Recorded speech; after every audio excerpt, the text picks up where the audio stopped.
नमस्कार मंडळी, आज आपण खरवस वडी बनवणार आहोत एकदम पारंपरिक पद्धतीने.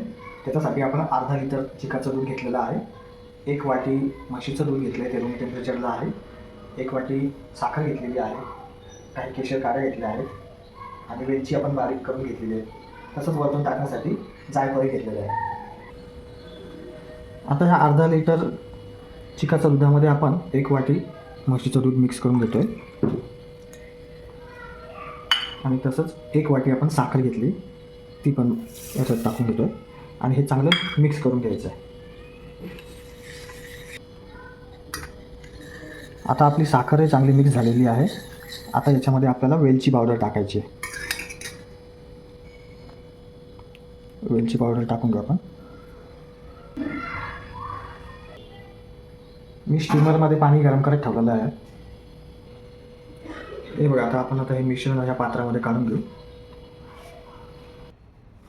आता आपण याच्यामध्ये केशरच्या काड्या टाकून घेऊया. आता जायफळ पण याच्यामध्ये किसून घेऊ आपण. हे बघा किती छान दिसतं आपलं मिश्रण. आता हे आपण 20 मिनिटासाठी वाफवून घेऊ. हे बघा 20 मिनिटं आपण आता वाफवून झालेलं आहे आणि 5 मिनिटं मी आता थंड होऊ दिले. आता आपण चेक करूया झालं आहे की नाही. बघा, हे बघा, आता आपण चेक करून बघू झालं आहे की नाही. हे बघा झालेलं आहे आपल्याला. आता आपण त्या कापून घेऊया. हे बघा आपली खरवसवडी आता कापून झालं आहे आणि हे बघा किती छान झाली आपली खरवसवडी.